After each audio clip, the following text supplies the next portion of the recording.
Hallelujah.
ప్రార్థన చేసుకుందాం. స్వామిదాస్ గారు మరి అక్కడే ఉండి ప్రార్థన చేయండి.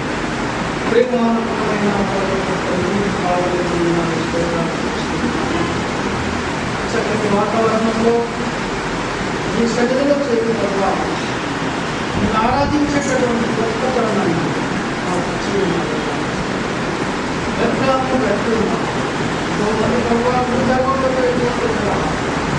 అయ్యా బ్రతుకుని నేను ఆరాధిస్తున్నాను. దైవ నా రక్షకాన్ని మీ ఆరాయించి ప్రభువా ఇటువంటి ఏ దేవుని ద్వారం సమర్పించని చెప్తున్నాను. అలాగే తండ్రి మన యొక్క సన్నిధి ప్రభావం సన్నిధిలో కలిగేటువంటి చీకటి వెలుగుతున్నాను. ప్రజలందరినీ సురక్షితంగా ఉంచినందుకు బ్రతికినటి దినములు తండ్రి నిన్నే స్తుతిస్తూ నిన్ను గణపరుస్తూ ఎప్పుడు ఎల్లప్పుడూ తండ్రి నేనంత విశ్వాసం నుంచి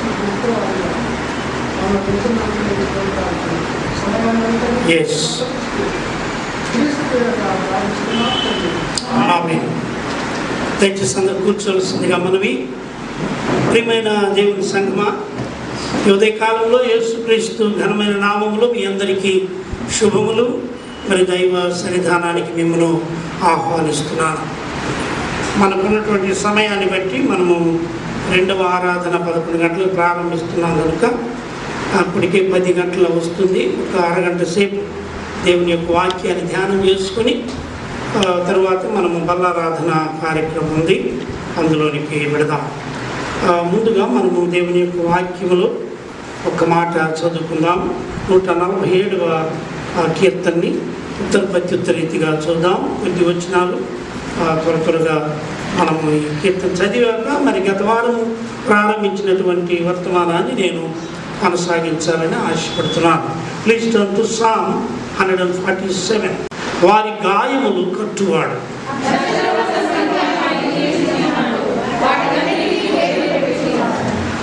మన ప్రభువు గొప్పవాడు, ఆయన అధిక శక్తి గలవాడు, ఆయన జ్ఞానములకు మితి లేదు.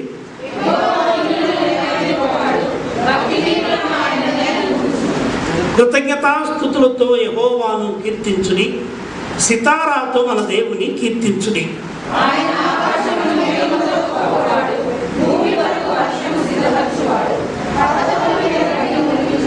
పశువులకును అరచుచుండు పిల్ల కాకులకును ఆయన ఆహారం ఇచ్చువాడు.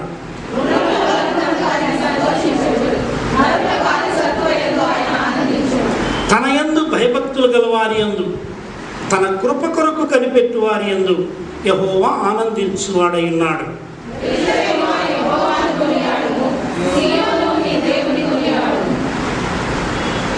ఆయన నీ గుమ్మముల గడియలు బలపరిచి ఉన్నాడు, నీ మధ్యను నీ పిల్లలను ఆశీర్వదించి ఉన్నాడు.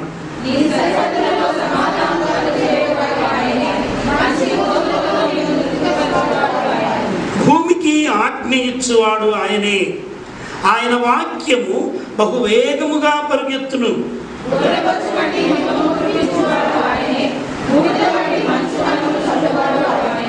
ముక్క ముక్కలుగా వడగండ్లు విసరివాడు ఆయనే, ఆయన పుట్టించు చలికి ఎవడు నిలువగలరు?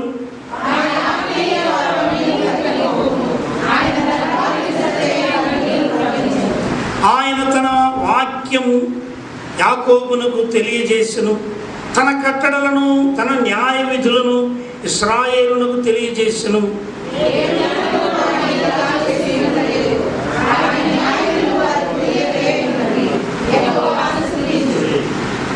దేవుడు తన పరిశుద్ధ వాక్యమును మన నిమిత్తమై దీవించునుగాక. ఆమేన్. చిన్న వాక్యమును యాకోబుకు తెలియజేసిన వాడని, వాక్యమును యాకోబుకు తెలియజేసిన వాడని, ఏ జనముకి ఆగునా చేసి ఏ జనముకి చేసి దేవునికి స్తోత్రము గానము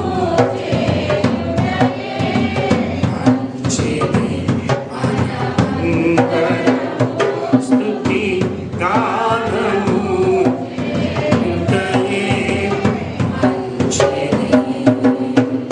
చిన్న ప్రార్థన. మహోన్నతుడా నీకు స్తోత్రం.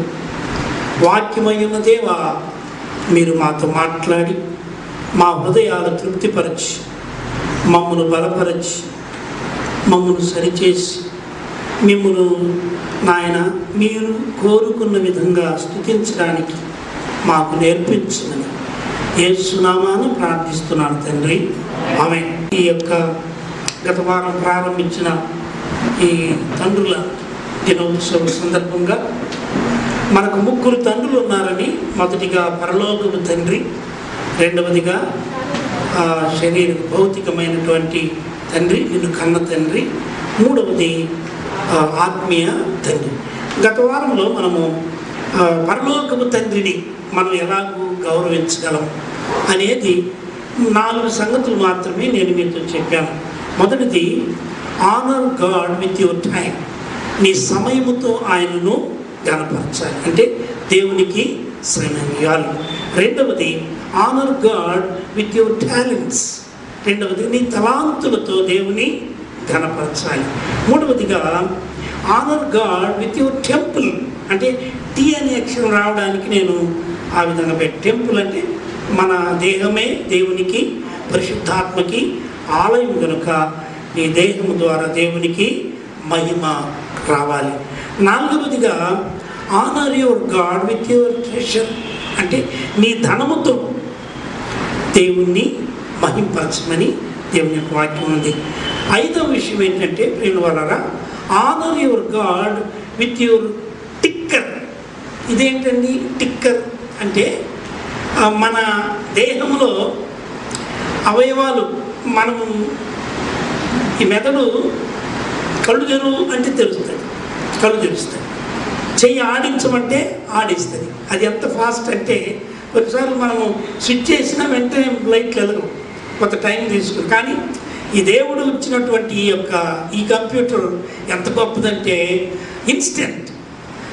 కొన్ని కలర్స్ కెమెరాలో కూడా కనబడాలంటే కొంత ఫ్యూ సెకండ్స్ అట్లీస్ట్ టేక్, కొంచెం సరి చేయాలి. కానీ నీ కళ్ళు వెంటనే ఆ రంగు ఏంటో వెంటనే తెలిసిపోయే విధంగా ఆ పిక్సెల్స్ దేవుడు మనలో ఉంచాడు. ఎంత గొప్ప దేవుడు! కనుక మన దేహంలో ఉండే అవయవాల్లో ఎప్పుడు పనిచేసే ఒక అవయవం ఉంది చెప్పండి, గుండె, హార్ట్.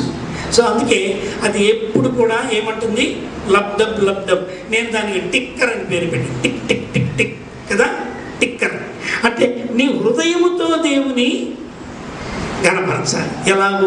సామెతల గ్రంథం 3వ అధ్యాయం 5వ వచనాన్ని చూద్దాం. త్వరగా నాకు చదివి సహాయం చేయండి. నీ స్వబుద్ధిని ఆధారం చేసుకొనక నీ పూర్ణ హృదయముతో యెహోవా యందు నమ్మిక ఉంచుము. నీ ప్రవర్తన అంతటి యందు ఆయన అధికారమునకు. So that is how you honour God. దేవుని అధికారమునకు మనం ఒప్పుకుంటే అప్పుడు దేవుణ్ణి ఘనపరిచినట్లు కదా. నీ భర్తను నీవు ఘనపరచాలంటే ఆయన అధికారం కింద నువ్వు ఉండాలి. అంటే ఆయన చెప్పినట్టు, ఎందుకంటే నువ్వు చెప్పినట్టు ఆయన చేయకూడదని కాదు, ఇద్దరు కలిసిమెలిసి చేసుకోవాలి. So we honour each other as family, husband and wife కదా. పిల్లలు, తల్లిదండ్రులు ఒకరికొకరు గౌరవించుకోవాలి. కనుక ప్రభు అంటున్నాడు సామెతల గ్రంథంలో జ్ఞానైన సొలొమోను ద్వారా మాట్లాడుతూ, నీ స్వబుద్ధిని ఆధారం చేసుకునక. స్వబుద్ధిని ఆధారం చేసుకున్నవాడు పందుల పొట్టు తినడానికి కూడా ఆశపడ్డాడు, కానీ ఎవడు వానికేమీ ఇయ్యలేదు. అదే ఇందాక పాడుకున్నాం, పాడాడు, మార్గము నాకు చూపించయ్యా అని. అంటే స్వబుద్ధి ఏం చేసిందంటే తన ఆస్తినంతటినీ పాడు చేసింది. పెద్ద కుమారుడు వచ్చి అంటాడు, నీ ఆస్తిని వేశ్యలతో దుర్వ్యాపారం చేసిన వాడు.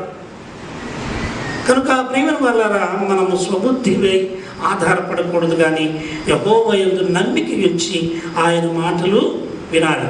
4వ అధ్యాయం, సామెతల అదే అధ్యాయం మరి బుక్లో 4వ అధ్యాయము 21 నుండి 23 వచనం చదవండి. 21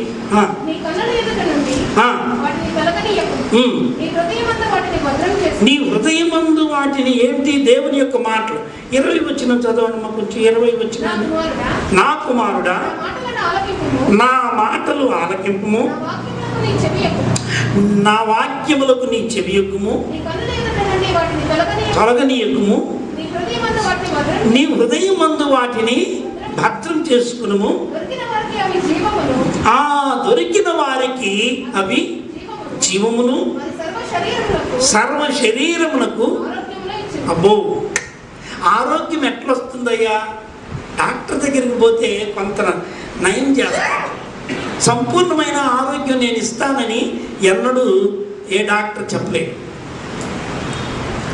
డాక్టరు మన బాబా ఉన్నాడు కదా, భాస్కర్ బాబా, ఆయన రిసెప్షన్ రాస్తాడు. దాని మీద ఎప్పుడో చాలా కాలం, నేను పెళ్లి కాకముందు ఆయన దగ్గరికి వచ్చాను. అక్కడ ఉండేవాడు ఆ క్లినిక్లో, పోస్ట్ ఆఫీస్ దగ్గర. ఆయన ఏం ప్రింట్ చేస్తాడంటే, ఐ ట్రీట్, హీ క్యూర్స్. నేను చికిత్స మాత్రమే చేస్తాను, స్వస్థపరిచేవాడు దేవుడే. అందరం దేవుని స్తోత్రం చెల్లిద్దామా? కనుక నీకు ఆరోగ్యం ఇచ్చేవాడు ఆయనే, నీకు నడక నేర్పినవాడు ఆయనే కదా, నిన్ను పోషించేవాడు ఆయనే, నీ భారము మోసేవాడు ఆయనే. అంతేకాదు, ఇప్పుడే మనము కీర్తన 147లో ఆయన తన గుప్పిలి విప్పి ప్రతి జీవి కోరికను తీర్చేవాడు. చాలాసార్లు మనము ఎందుకు మన కోరికలు తీరలేకపోతున్నాయంటే, మన స్వబుద్ధిపై మనము ఆధారపడి ఆయన మాటల్ని మన హృదయంతో పట్టుకోలేకపోతున్నాం, నమ్మికించలేకపోతున్నాం, భద్రపరుచుకోలేకపోతున్నాం. భద్రపరుచుకుంటే ఇంకా ముందు వచ్చిన ఏమిటంటే, జీవధారలు దానిలో నుండి వస్తాయి. లివింగ్ స్ట్రీమ్స్, జీవధార. మీరు ఎప్పుడన్నా ఈ బోరింగ్ వేసినప్పుడు ఫౌంటైన్స్, జీవధారలు మీరు చూసారో లేదో తెలీదు, ఎల్లప్పుడూ అది పోస్తూనే ఉంటుంది తెలుసా. నేను అనుకునేవాడిని, నేను 10th క్లాస్ చదివేటప్పుడు లూథరన్ హై స్కూల్లో ఈ తర్లుబాడు అనే పట్టణంలో ఉన్నాను. 10th క్లాస్ చదువుతున్నప్పుడు ప్రక్కనే హాస్పిటల్ ఉండేది, అక్కడికి అప్పుడప్పుడు వెళ్ళేవాళ్ళం. డాక్టర్ శాంసన్ అని క్రిస్టియన్ డాక్టర్, ఆయన ఒక పెద్ద బావి ఉంది, పొలము చుట్టూ 4-5 ఎకరాల పొలం పండించేవాడు. దానిలో బోరింగ్ వేసినప్పుడు ఈ ఊట ధార పడింది, ఆల్మోస్ట్ పెద్ద, I don't know how many inches. అయితే మేము అనుకునే వాళ్ళము, నీళ్లు పోస్తూ ఉంటే పైకి రావాలి కదా, వచ్చి పొరిలిపోతాయి అంటే పోవు, అది పోస్తూనే ఉంటుంది. చాలా విచిత్రంగా ఉంటుంది ఆ ధార. అది నువ్వు తోడుతూ ఉంటే అది ఎప్పుడు అది నింపుతూనే ఉంటుంది. కనుక దేవుని యొక్క వాక్యం కూడా అంటాడు, నీవు నిజంగా నింపుకోగలిగితే, నా ఊట నీలో ఉంటే ఆ జీవధార ధారలు వస్తాయి. అందుకే ప్రభువారు కూడా యోహాను సువార్త 8వ అధ్యాయం తీయనక్కర్లేదు, ఆయన పండుగ దినాన ఛాలెంజ్ చేస్తున్నాడు, ఎవడైనా దప్పికొన్న ఎడల నా దగ్గరికి రండి, నేను వానికి జీవజలం ఇస్తాను, అది తాగితే వాడి కడుపులో నుండి జీవజల ధారలు, బుగ్గలు. సమరయ స్త్రీ అదే కోరికయ్యా, నేను ఈ బావి దగ్గరికి వచ్చి ఇన్ని తంటాలు పడి చేదుకోకుండా ఆ నీటిని నాకు ఇమ్మని అడిగింది. నేను వాళ్ళ మనం ప్రతిదినము అడగగలిగితే ఎంత బాగుంటుంది. నేను ఈ మధ్యకాలంలో దాదాపు 20-22 రోజుల నుండి కీర్తన 119వ కీర్తన ప్రతిరోజు ధ్యానం చేస్తూ వస్తున్నాం. 10 నిమిషాలు 12 నిమిషాలు మీకు పంపించడం జరుగుతుంది. అది ధ్యానం చేస్తూ ఉంటే నాకు ఎంత ఆనందంగా ఉందో. అంత ప్రతి 8 వచనాలు కూడా దేవుని యొక్క వాక్యమును గూర్చే, ఆ వాక్యం యొక్క ప్రభావం ప్రతి వచనములో కూడా ఏదో వాక్యానికి ఒక పేరు పెట్టి, ఎంత శ్రేష్టమైనటువంటి విషయం. ఆ పేర్లు కూడా ఉన్నాయి కనుక వాటికి రిలేటెడ్గా కొన్ని మాటలు చెప్పుకుంటూ మెయిన్గా దేవుని యొక్క వాక్యము యొక్క శ్రేష్టతను ధ్యానం చేసుకోవడం జరుగుతుంది. కనుక ప్రియుని వాళ్ళరా, ఈ 5వ honour your God with your thicker అంటే హార్ట్, నీ హృదయం. అందుకే ప్రభు నిన్ను ఏమనగల, నా కుమారుడా ఏమన్నాడు, నీ ఆస్తి నాకు ఇమ్మనలేదు కదా, నీ ఇల్లు ఒకటి రాసి ఇమ్మని అనలేదు, ఏమన్నాడు, నీ హృదయము నాకు ఇవ్వు. ఇదిగో నేను తలుపు వద్ద నిలుచుండి తట్టుచున్నాను, ఎవడైనా తలుపు తీస్తే నేను అతనిలోనికి వచ్చి నాతో కూడా అతడు నాతో ఏం చేస్తాము, భోజనం సహవాసము చేస్తాము. కనుక ప్రియమైన వాళ్ళారా, ఈ 5 సంగతులు మన పరలోకపు తండ్రి విషయంలో నీవు నేను ఎల్లప్పుడూ ఇంకా ఫాదర్స్ డే జ్ఞాపకం చేసుకోవడం కాదు, this is for every day. ప్రతిదినము మనం చేయవలసినటువంటి పని, మనం దీన్ని జ్ఞాపకం చేసుకోవాలి.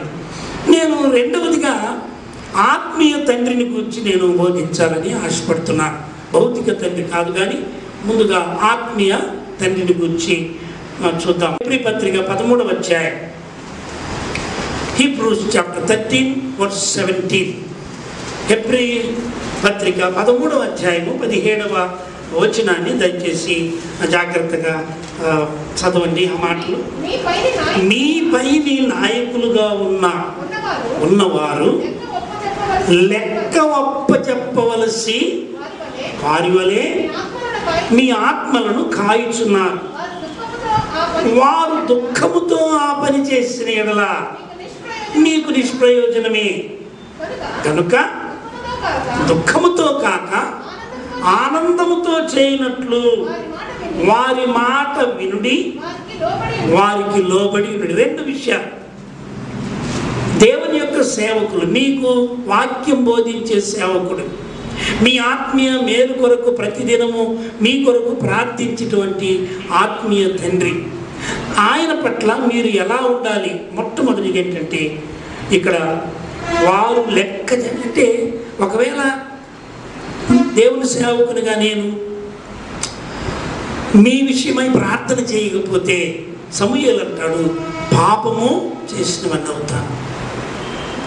కనుక సంఘంలో ఉన్న ప్రతి ఒక్కరి నిమిత్తము ప్రార్థన చేయగలిగినటువంటి వ్యక్తి ఎవరు మర్చిపోయినా ఆ మీ ఆత్మీయ తండ్రి తప్పక మీ కొరకు ప్రార్థన చేస్తారు. There no doubt. మీ అందరినీ జ్ఞాపకం చేసుకొని మీ అందరి నిమిత్తము ప్రార్థన చేసి, ఈ వ్యక్తి ఎలాంటి వాడయ్యంటే లెక్క చెప్పాలి. నువ్వెందుకు పలాని వారి పట్ల మరి నువ్వు ప్రార్థన ఎందుకు చేయట్లేదు అని దేవుడు అడుగుతాడు. మీరెవరు అడగకపోవచ్చు, కానీ ప్రభు లెక్క అడుగుతాడు ఆత్మీయ తండ్రిని. కనుక ఈ వారు లెక్క చెప్పవలసిన వారి వలె మీ ఆత్మలను కాయుచున్నారు, దుఃఖముతో ఆ పని చేయకుండా కదా, ఆనందముతో చేసేటట్లు రెండు పనులు చేయమంటాడు. నెంబర్ 1, వారి మాట వినుడి. రెండవది, వారికి లోబడి ఉండుడి. Listen to them and then obey them. అది దేవుని యొక్క సేవకుడు కోరుకునేది రెండు మాటలు. ఆయన మాట వినండి, ఆయనకు లోబడి ఉండండి. ఆయన ఆత్మీయ సంగతినే మీకు చెప్తాడు, కానీ చెడిపోయే సంగతి ఎప్పుడూ చెప్పడు. ఏ దేవుని సేవకుడు కూడా చెడగొట్టడానికి, చెడిపోవడానికి ఏమాత్రము పని చేయడు. కనుక ఆత్మీయ తండ్రి పట్ల నీవు చూపించవలసిన మొట్టమొదటి మాట లేక మొదటి బాధ్యత ఏమిటంటే మాట వినడము, రెండవది లోబడి ఉండడం. రెండవదిగా 1 తిమోతి పత్రిక 1వ అధ్యాయం 18వ వచనం. Please turn to 1 Timothy chapter 1 verse 18. నా కుమారుడైన తిమోతి, నీవు విశ్వాసమును మంచి మనస్సాక్షి కలిగిన వాడవై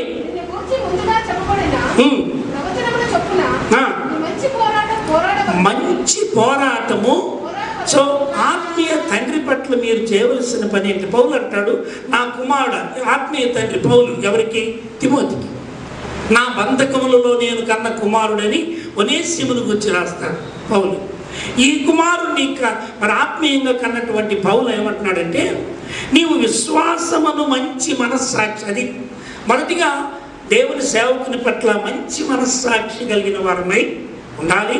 రెండవది, నీవు నేర్చుకున్న సంగతుల పట్ల మంచి పోరాడాలి. ఎందుకంటే పౌలు దానికి మంచి ఎగ్జాంపుల్, ఆదర్శంగా నిలిచాడు. ఆయన ఏమన్నాడంటే, నేను మంచి పోరాడి తిని నా పరుగు తుదముట్టించి తిని, ఇక మీదట నా విశ్వాసమును కాపాడుకుంటుని, ఇక మీదట ఏముందండి, నాకు జీవ కిరీటము ఉంది. నాకే కాదు, ఎవరైతే విశ్వాసమును కాపాడుకుంటారో వారందరికీ కూడా మహిమగల ప్రభు ఆ తీర్పు దినాన ఇస్తాడు.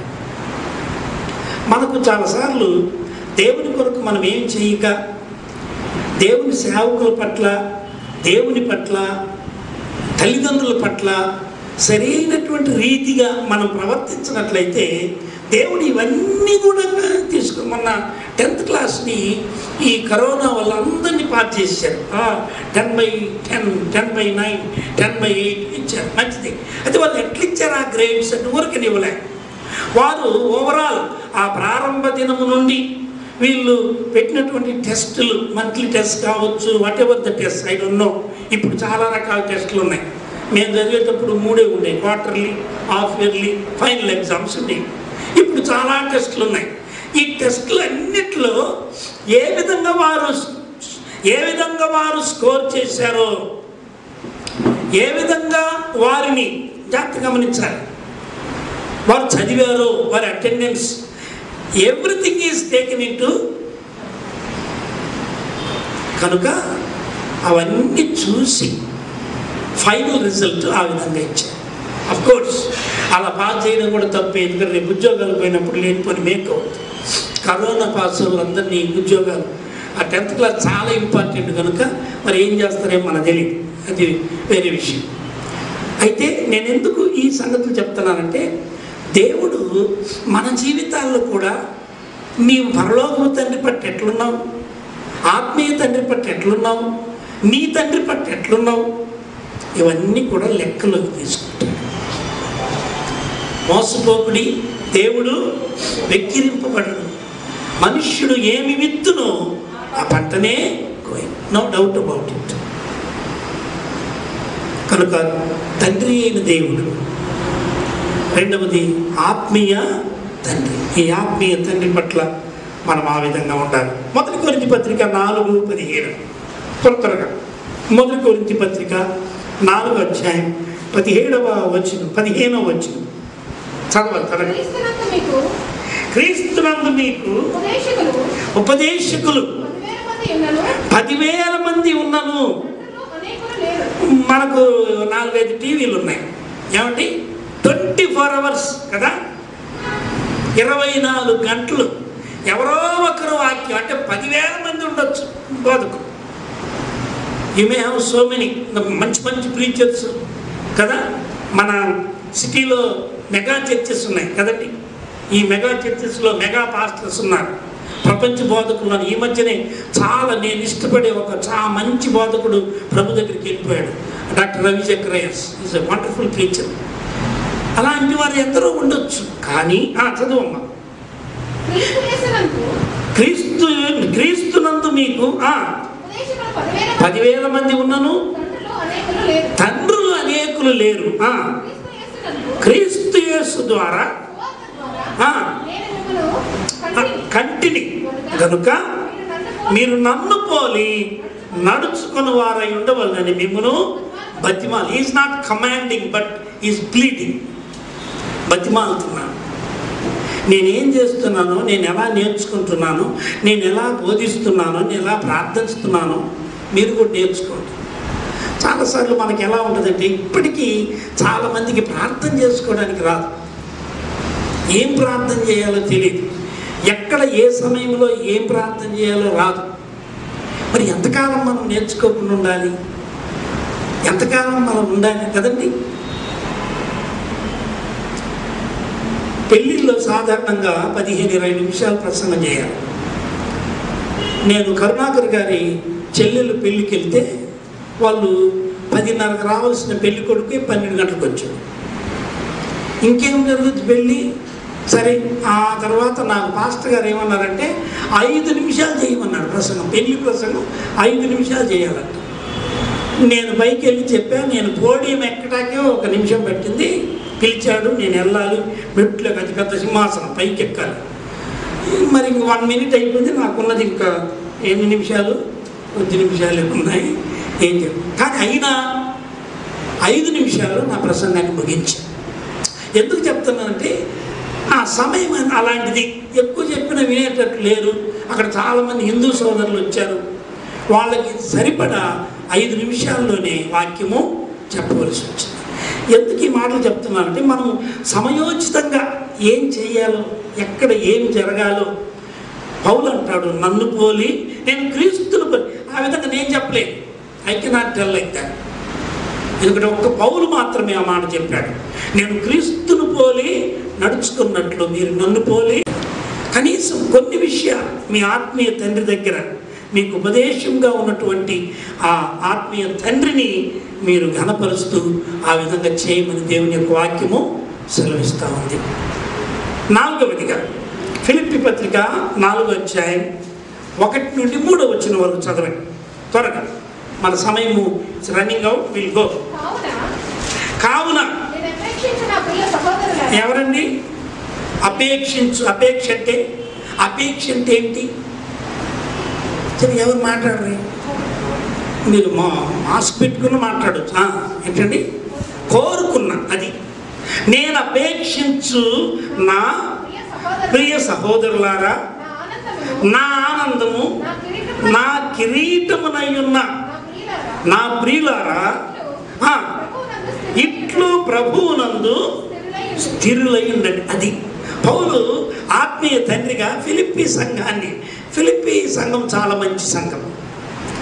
చెరసాలలో ఉన్నప్పుడు పౌలు ఫిలిప్పీ సంఘంలో మనకెట్లా ఎక్కువ మంది ఆడవాళ్ళు ఉన్నారు. ఫిలిప్పీ సంఘం కూడా అసలు లేడీతోనే ప్రారంభించబడింది. లూది అనేటువంటి ఆ తుయతైర పట్టణస్థురాలైన ఆ స్త్రీతో ఆ సంఘము మొట్టమొదట ఐరోపా ఖండంలో the first church in the European continent, Lydia's house, ఆమె యొక్క ఇంటిలో ప్రారంభించబడినటువంటి ఆ సంఘము ఎంత గొప్ప సంఘం అంటే పౌలు గురించి ఎక్కువగా ఆలోచించిన సంఘం. 4వ అధ్యాయంలో అంటాడు, మీరు పంపిన వస్తువులు ఏమండి, అవి చాలా శ్రేష్టమైన మనోహరమైన అంట. ఎఫ్రా అనేటువంటి ఒక భక్తుని ఈ రియల్లీ గ్యాంబుల్ అంటే నేను చచ్చినా బ్రతికినా పర్వాలేదు, నేను పౌలు గారి దగ్గరికి వెళ్ళాలి. ఆ దినాల్లో ఫ్లైట్స్ లేవు, కార్లు లేవు, బస్సులు లేవు, ఓడ ప్రయాణం చేయాలి. సముద్రం మీద ప్రయాణం చేసేటప్పుడు చాలా గందరగోళం ఉంటుంది. నేను ఈ మధ్యనే సముద్రము గురించి నాకు మా స్పర్జన్ గారు చెప్పుకొచ్చాడు. ఎందుకంటే ఆయన ఆ పని చేశాడు, ఆ కోర్సు. సముద్రం నాకు ఇంతవరకు తెలియదు. సముద్రంలో కూడా దారులు ఉంటాయంట, లైట్స్ ఉంటాయంట లోన, వాటికి తెలుసు. ఈ ఓడ ఎట్లంటే అట్లా పోవటానికి వీల్లేదు. ఏమండి, ఖచ్చితంగా ఆ మార్గంలో వాళ్ళు ఇప్పుడంటే జీపీఆర్ ఇవన్నీ ఉన్నాయి. ఇదివరకు కేవలం వాళ్ళకు ఉన్నటువంటి ఆ మ్యాప్ చూసుకొని ఆ రూట్స్లోనే వెళ్ళాలి. లేదంటే సముద్రంలో ఇంగ్లాండ్ బాబు ఎటుపోతాడో తెలియదు. ఒక మార్గం ఎంత బాగుందో, చక్కగా చుక్కానితో. ప్రేమ దేవుని బిడ్డలారా, ఈ సమయంలో పౌలును వెతుక్కుంటూ ఇతను ఆ సముద్ర ప్రయాణం వెళ్ళేసరికి బికేమ్ సిక్. ఆ సముద్రపు గాలుల వలన అతను ఏమయ్యాడంటే రోగి అయ్యాడు. అయినప్పటికీ పౌలు కొరకు అతడు ప్రయాణం చేసినటువంటి వాడు. దేవుని యొక్క సేవకులు నాకు కొన్నిసార్లు, అందరు కాకపోయినా కొందరు మన సంఘం నుండి బయటికి వెళ్ళినటువంటి వారు, పశ్చిమ గోదావరి జిల్లాలో చింతలపూడి దగ్గర పనిచేస్తున్నాడు సత్యం, మన సంఘం నుండి వెళ్ళినటువంటి వాడు. ఎక్కడికి వెళ్ళినా కూడా ఆ చుట్టుపక్కల గ్రామాల్లో సేవ చేస్తున్నాడు. వాళ్ళందరూ ఏమడుగుతారంటే, అతను వెళ్ళి వాక్యం చెప్పినల్లా, సార్ మీరు ఏ బైబిల్ కాలేజీలో చదివారని. అతను నేను అక్కడికి 2 సార్లు వెళ్ళాను. అక్కడికి వెళ్ళినప్పుడు ఏమన్నాడంటే చెప్పుకొచ్చాను, నేను ఏ బైబిల్ కాలేజీ వెళ్ళలేదు, నేను ఏ చర్చి నుండి అయితే వచ్చానో ఆ సంఘ కాపరి దగ్గర నేను నేర్చుకున్నాను. నాకు ఎంత ఆనందము కదా అట్లాంటి మాట్లాడితే. దేవుని సేవకుని దగ్గర నేర్చుకుని చక్కగా వాక్యం చెప్పడానికి దేవుడు కృప చూపుతాడు. మన శామ్యుల్ రాజు ఈజ్ బ్రిడ్జ్. నేను ప్రతిరోజు ఈ డివోషన్స్ పంపుతా ఉంటే నిన్న పొద్దున ఫోన్ చేసి, అయ్యగారు ఫలాది మిస్ అయింది, నాకు పంపండి, నాకు చాలా ఉపయోగకరంగా ఉన్నాయి. సో కనుక చాలా ఆనందం. నేను ఆ సమయంలో హాస్పిటల్ ఉన్నాను. హాస్పిటల్ సంగతి దేవుడు కానీ నాకు బాగా ఆనందం. ఎందుకంటే దేవుని యొక్క వాక్యం యొక్క విలువను ఎరిగిన వారు ఆ సత్యాన్ని గ్రహించి మరి నేర్చుకుంటూ ముందుకు. So the responsibility towards your spiritual father, ఆత్మీయ తండ్రి పట్ల ఎలా ఉండాలనేది ఈ యొక్క ఫిలిప్పీ పట్టణంలో నా ఆనందము ఏమంటున్నాడు, నా ఆనందము, నా కిరీటము మీరే. అంతేకాదు ఆ సంఘస్థులు ఎలాంటి వారంటే సువార్త పనిలో సహకారులు, ప్రయాసపడ్డవారు. 18వ వచనంలో అంటాడు, మీరు పంపిన వస్తువులు ఏమండి, giving gifts to your father is okay. నాకు కూడా ఈ ఫాదర్స్ డే నా కూతుళ్ళు ముగ్గురు ఒక మంచి గిఫ్ట్ ఇచ్చారు. మీరు ఏదైనా కొనుక్కోండి డాడీ అని ఇచ్చారు. కాకపోతే సంఘంలో ఉన్న ఈ ఆత్మీయ బిడ్డలు మాత్రం మర్చిపోయారు స్పిరిచువల్ ఫాదర్ని. రైట్, నేను మిమ్మల్ని ఎవరిని బ్లేమ్ చేయలేదు, కానీ గౌరవించవలసిన సమయం అది. All right. సో జాగ్రత్త గమనించండి. ఈ ఆత్మీయ తండ్రికి వారు పంపినటువంటి వస్తువులు 18 వచ్చిన చదువమ్మా. మీరు పంపిన వస్తువులు ఎఫ్రొదితు వలన పుచ్చుకొని, అంటే సర్ప్లస్ కదా. నాకు ఎప్పుడు ప్రారంభ దినాలు గుర్తొస్తాయి. ఈ ప్రారంభ దినాల్లో క్రిస్మస్ పండుగ వస్తే ఓ పెద్ద గంప నిండా పప్పులు ఉండేవి. ఇప్పుడు అసలు వండుకానే మనకు తీరిక లేదులే, ఇక మిమ్మల్ని కట్టమని అడగడం అత్యాశ అవుతుంది కనుక we don't have time to cook, we don't have అంత ఓపిక ఎక్కడుందండి, ఎవరు చేయగలరు? ఈ వంట వండుకోవడానికే పెద్ద కష్టం అవుతుంది కదా. అందుకే మంచి రైస్ కుక్కర్స్ వచ్చాయి. ఈ గంజి వంచడము, ఉడికిందా లేదు చూడడం, ఇవన్నీ ఎందుకు వేసి బటన్ నొక్కితే అదే అయినప్పుడు అవుతుంది, తిన్నప్పుడు తినొచ్చు.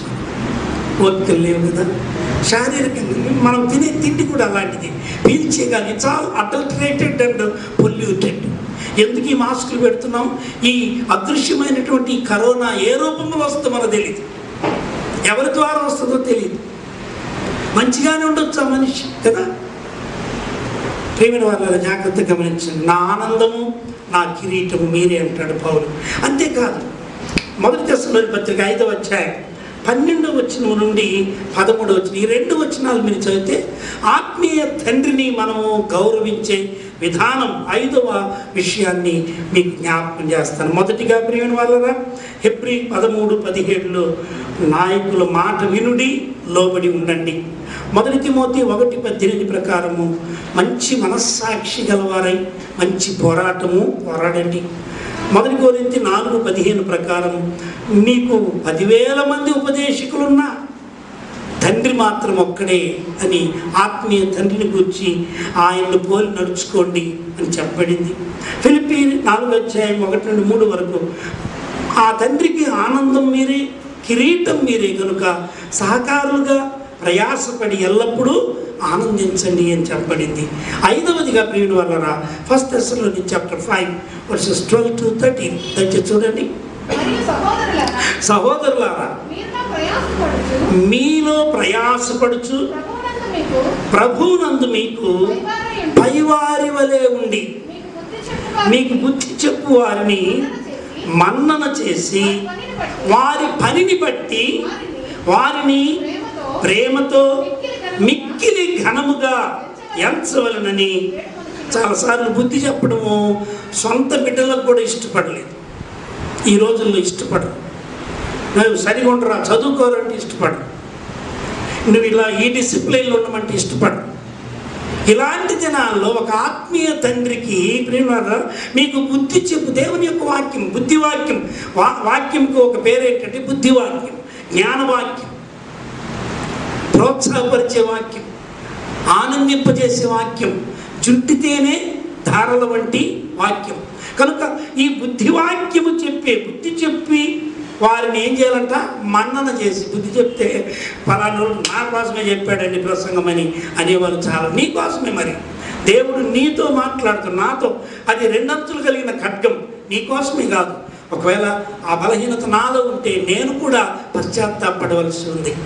ప్రియమైన దేవుని బిడ్డలారా, ఈ 5 సంగతులు మనం ఆత్మీయ తండ్రి పట్ల ఉండాలని, వారిని ఘనపరచాలని దేవుని యొక్క వాక్యం సెలవిస్తుంది. చివరిగా నాకున్నటువంటి కొద్ది సమయంలో ప్రియుల వాళ్ళరా, ఈ బయలాజికల్ ఫాదర్ లేక శారీరక తండ్రి, నిన్ను కన్న తండ్రిని నువ్వు ఎట్లు కనపరచాలి? పరలోకపు తండ్రిని 5 విధాలుగా కనపరచాలి. ఆత్మీయ తండ్రిని కూడా 5 విధాలుగా నీవు కనపరచాలి. ఈ పరలోకపు తండ్రి, ఆత్మీయ తండ్రి అయ్యాక నీ తండ్రి, నిన్ను కన్న తండ్రిని నువ్వేం చేయాలి? మొట్టమొదటిగా అంటారు, ఒక అతను ఇచ్చిన సలహా మేరకు నేను ఈ సంగతులు మీకు చెప్తున్నాను.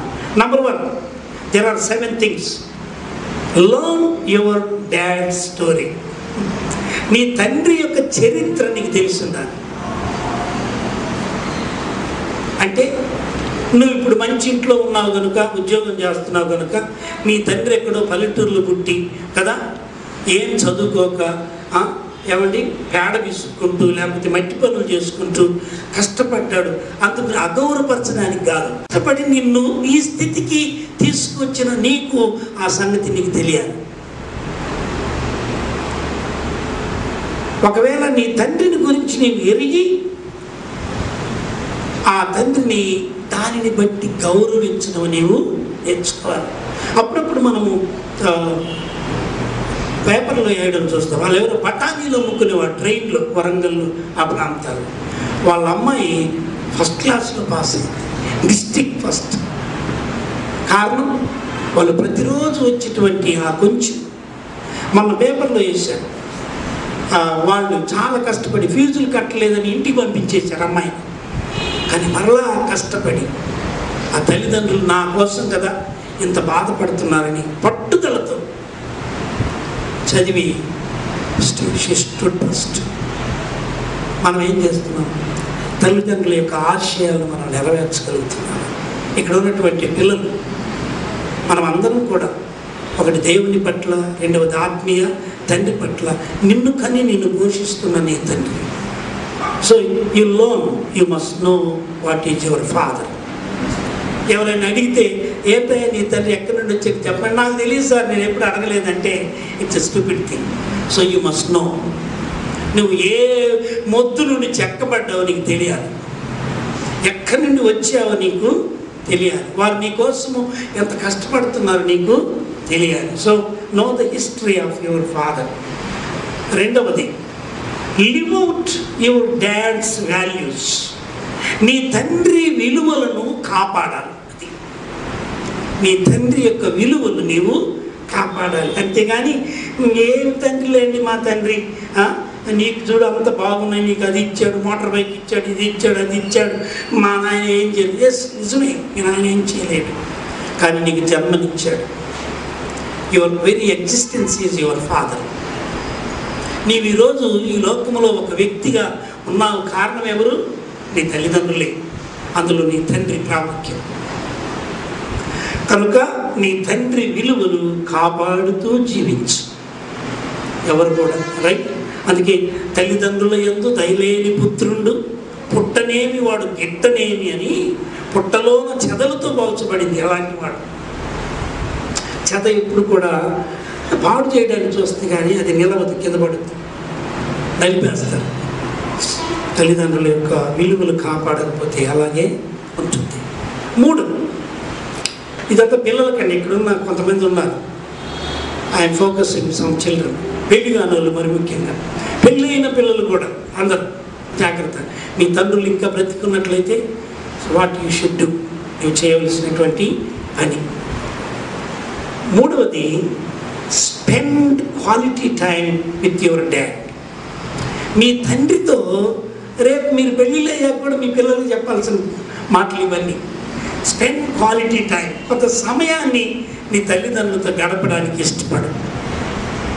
కొన్నిసార్లు ఏదన్నా మాట్లాడాలంటే పిల్లలు ఎలా, నేను ఇప్పుడే వచ్చాను, నాతో మాట్లాడబాకండి, నా తల పగిలిపోతుంది. ఇవాళ పిల్లలు they don't have time to spend with your dad. తల్లిదండ్రులతో, తండ్రితో సమయం గడపడానికి వారికి ఇష్టం ఉండదు. స్నేహితులతో మాత్రం గంటలు బాధ, కానీ అస్సలు విసుకురాదు. ఎందుకో పాపం.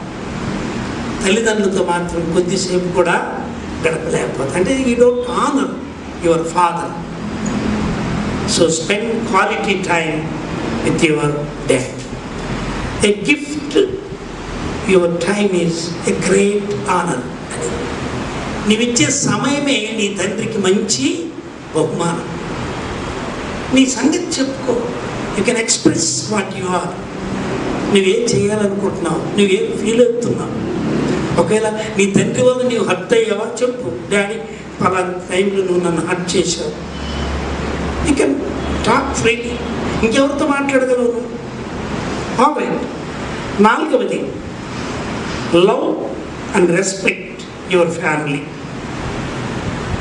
నీ కుటుంబమును ప్రేమించు, గౌరవించు. కొంతమంది పలాని కుటుంబం చెప్పుకోవటానికి కూడా ఇష్టపడరు. Why do you degrade your self? నువ్వు ఎందుకు కించపరచుకుంటున్నావు? అట్లా అవసరం లేదు.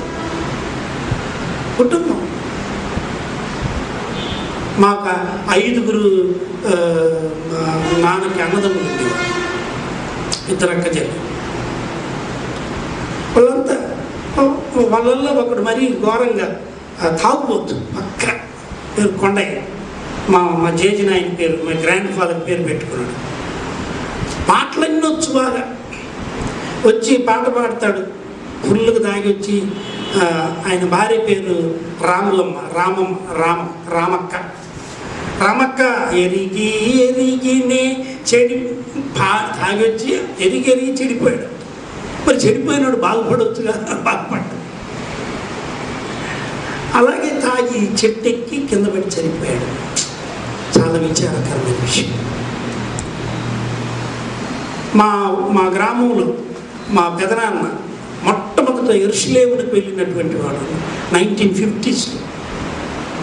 అక్కడ నుండి ఒక జర్మన్ ల్యాంప్ చర్చికి, అక్కడ నుండి ఒలీవ నూనె, ఆ తర్వాత ఆ యోర్దాన్ నదిలో నీళ్లు తీసుకుని వచ్చాడు.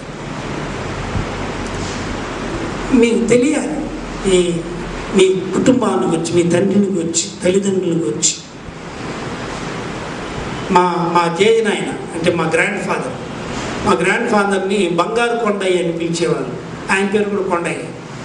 ఇదివరకు పాతల పేర్లు అవే కదా. చెవులకు ఎప్పుడు బంగారు తుత్తులుండేవి.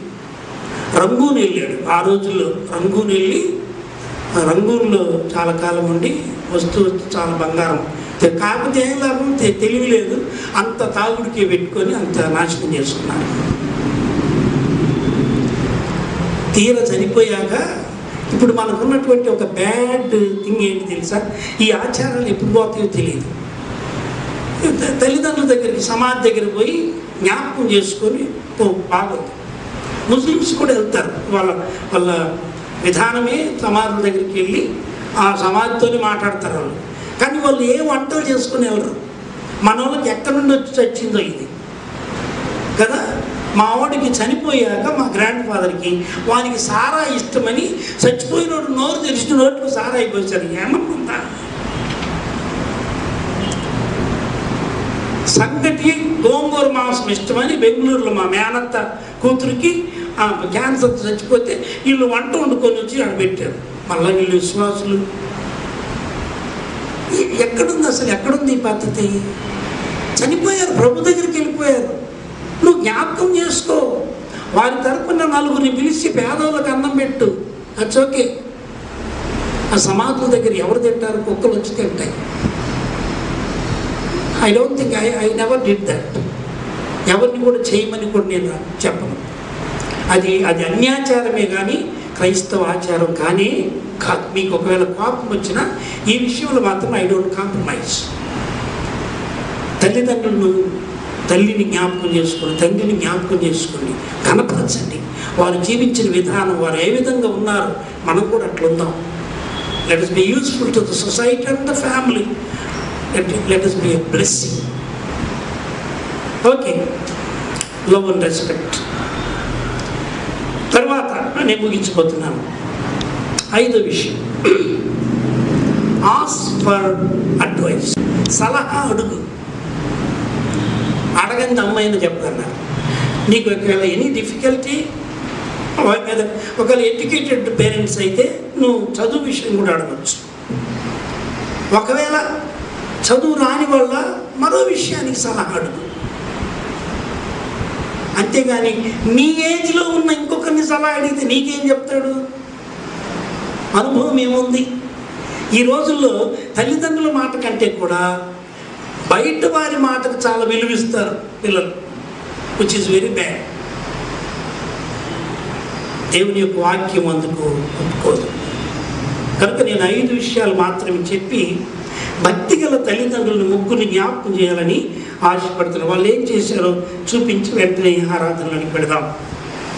అబ్రహామును గురించి ఆదికాండం 18వ అధ్యాయం 18, 19 2 వచనాలు మనము చూడగలిగినట్లయితే ప్రియమైన వాళ్ళరా చాలా శ్రేష్టమైనటువంటి సంగతి ఇక్కడ చూస్తాం. అబ్రహామును గురించి దేవుడే ఇచ్చిన సాక్ష్యం చదవండి. అబ్రహాము నిశ్చయముగా గొప్ప జనమగును, అతని మూలముగా భూమిలోని సమస్త జనములను ఎట్లనగా కలుగునట్లు తన తరువాత తన పిల్లలను తన ఇంటివారు అది నీతి న్యాయములు జరిగించుచు యెహోవా మార్గమును గైకొనుటకు అతడు వారికి ఏం చేసేవాడు? he is not pleading, father cannot plead, he has to command. అది తండ్రిగా కుటుంబ పెద్దగా అతడు చేయవలసిన పని ఏమిటంటే ఆజ్ఞాపించాడు. ఒకవేళ నువ్వు ఆజ్ఞకు లోపడకపోతే ఆజ్ఞ అతిక్రమం ఏమవుతుంది? పాపం. therefore you obey the consequences, you leave it to him. అది మేలు కలిగితే కుటుంబానికి, ఒకవేళ కష్టం కలిగితే దిద్దేవాడు నీ తండ్రి, నీ పరలోకపు తండ్రి సహాయపడతాడు. రెండవ తండ్రిని గురించి జ్ఞాపకం చేస్తాను. మీకు అందరికీ తెలిసిన ఈ తండ్రి ఎవరయ్య అంటే ఇస్సాకు. 26వ అధ్యాయము ఆదికాండం 12వ వచనం చూడండి. ఆదికాండం 26:12 త్వరగా. ఆ దేశమందున్నవాడై విత్తనము వేసి యెహోవా అతనిని ఆశీర్వదించిన కనుక అది దేవుని ఆశీర్వాదం పొందిన తండ్రి ఇతడు. ఎంత గొప్పవాడంటే ఈరోజు ఇశ్రాయేలు అనే ఒక దేశము ఇతని గర్భాన పుట్టిందే. ఇస్సాకు గర్భములో నుండి పుట్టిన 2 కుమారులు ఎవరు? మొదటివాడు ఏశావు, రెండవవాడు ఈ యాకోబు. ఇశ్రాయేలుగా మార్చబడి ప్రపంచంలో ఒక మనిషి యొక్క పేరున్న ఏకైక దేశం ఏంటంటే ఇశ్రాయేల్. అది దేవుని యొక్క, ఇట్స్ అ గాడ్స్ కంట్రీ, దేవుని యొక్క పట్టణం, దేవుని యొక్క దేశం. దేవుడు దాన్ని దీవించాడు. ప్రపంచంలో ప్రతి ఒక్కరు కూడా ఆ దేశాన్ని అనుకరించాలే కానీ నథింగ్. అది మన జిల్లాల్లో ఒక జిల్లాలతో ఉంటుంది అంతే, నథింగ్ మోర్ దాన్ దట్. చిన్న భూప్రదేశం కూడా బహు చిన్నది, అన్ని పర్వతాలు, కొండలు, గుట్టలు, కానీ ఎంత సారవంతమైనదంటే ప్రభు అన్నాడు పాలు తేనెలు ప్రవహించే దేశం. ఓకే, మూడవది యోబు గ్రంథం 1:5 మనందరికీ తెలిసిందే. యోబు ఎలాంటి తండ్రి? ఇక్కడ ఉన్న తండ్రులు ఆ పని చేస్తే నీ కుటుంబంలో నీ భార్య, నీ పిల్లలు కూడా నీ మాట వింటారు. చాలాసార్లు పిల్లలదే తప్పు, తల్లులదే తప్పు అనడానికి వీల్లేదు. తండ్రుల తప్పులు కూడా ఉంటాయి. ఈ తండ్రిలాగా నీవు ప్రవర్తించగలిగితే ఎంత బాగుంటుంది. చదవండి ఆ మాటలు. వారి వారి విందు దినములు పూర్తి కాగా తన కుమారులు పాపము చేసి అని వారిని పిలువనంపించి పవిత్రపరచి అరుణోదయమును లేచి వారిలో ఒక్కొక్కని నిమిత్తము దహన బలి అర్పించి నిత్యము, అంతేగాని వారానికి ఒకసారి కాదు ప్రార్థన చేసేది. ప్రతిరోజు తండ్రిగా పిల్లల కోసం వారు మనస్సులో ఒకవేళ తప్పు చేసినారేమోనని, బహిరంగంగా తప్పు చేయకపోవచ్చు, ఆలోచనల ద్వారా కదా. భక్తులు అంటాడు, నేను ప్రార్థించుట ధూపము వలెను, నేను చేతులెత్తుట సాయంకాలపు నైవేద్యం అదేండి. తీసుకుపోయి దేవునికి అట్టి మొక్క ఏదో మనల్ని పెడుతుంటారు కదా, మనం విమర్శించడం లేదు. కానీ నైవేద్యం ఏంటంటే చేతులు ఎత్తడం. చేతులు ఎత్తినప్పుడు ఎన్నో వాట్ ఈజ్ ఇట్? సరెండర్, సమర్పణ, ప్రార్థన, విజ్ఞాపన, ప్లీడింగ్. కనుక ఇలాంటి తండ్రులుగా ఉన్నప్పుడు ఈ తండ్రులు ఎలాంటి వారు అయి ఉంటారంటే ప్రేమగల తండ్రిగా ఉంటారు. నంబర్ 1 ఆదికాండం 37:4. రెండవది ఆజ్ఞాపించే తండ్రిగా ఉంటారు. ఆదికాండం 50:16. మూడవది ఉపదేశకుడైన తండ్రిగా ఉంటారు. ఎలా తండ్రులై ఉండాలండి? తండ్రులకు కూడా ఈ పాఠం. ఒకటి, ప్రేమగల తండ్రి, 37 ఆదికాండం 4వ. రెండవది, ఆజ్ఞాపించు తండ్రి, ఆదికాండం 50:16. చివరిగా, ఉపదేశకుడైన తండ్రి, సామెతలు 1:8. కనుక ఈ గత వారం మనం ధ్యానం చేసుకున్నటువంటి ఈ తండ్రుల దినోత్సవ సందర్భంగా మనకున్నటువంటి 3 తండ్రులు. ఒకరు పరలోకపు తండ్రి, రెండవది ఆత్మీయ తండ్రి, మూడవదిగా శారీరక తండ్రి, నిన్ను కన్న తండ్రి. ఈ 3 పట్ల నీ బాధ్యత ఏంటో నీవు గమనించగలిగితే ఎంత మేలు. కనుక ప్రభు అట్టి కృప మనకు అనుగ్రహించలాగున ప్రార్థన చేసుకుందాం. పాస్టర్ ఫిలమోన్ గారు ప్రార్థన చేయవలసిందిగా మనం చేస్తున్నాను.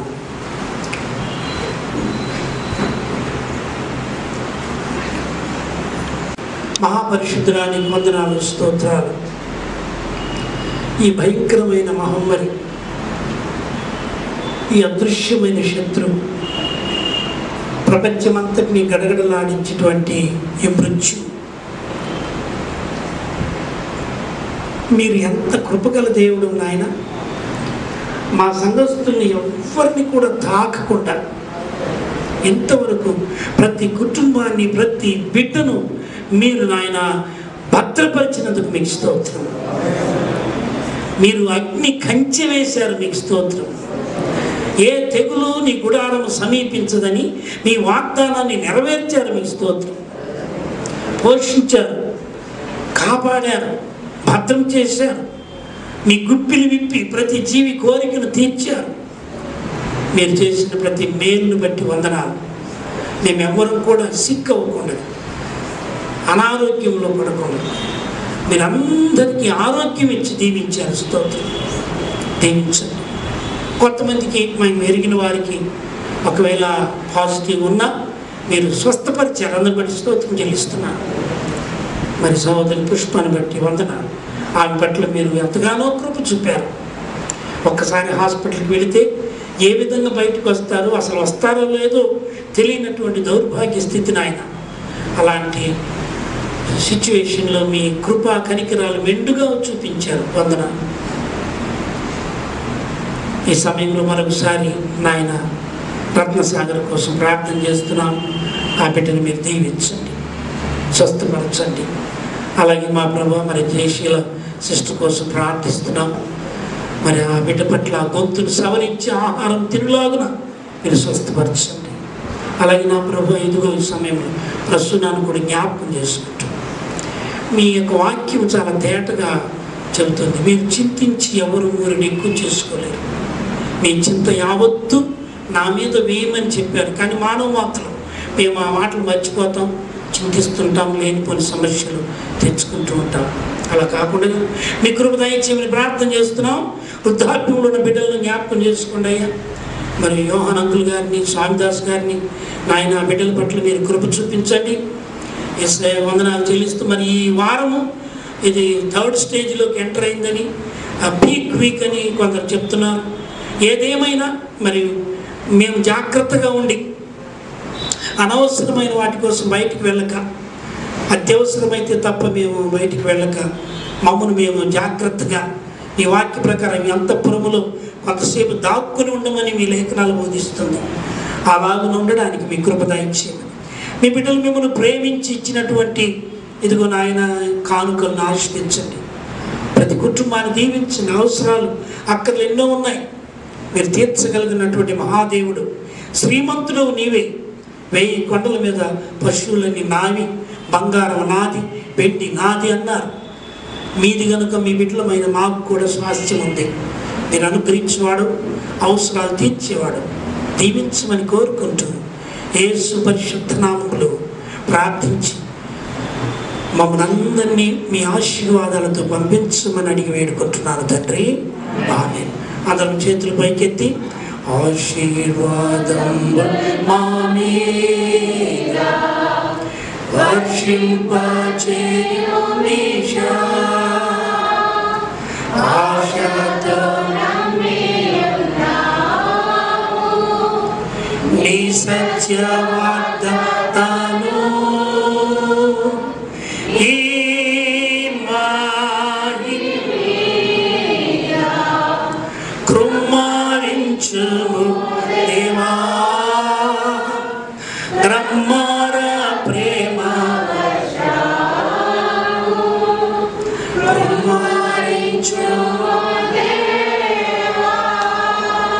పరమ తండ్రి అయిన దేవుని ప్రేమ, ప్రభువైన క్రీస్తు వారి యొక్క కృప, పరిశుద్ధాత్మ దేవుని సహవాసము, సంతోషము, సమాధానం కూడిన మనందరితో ఈ వారమంతా కూడా తోడై నడిపించునుగాక.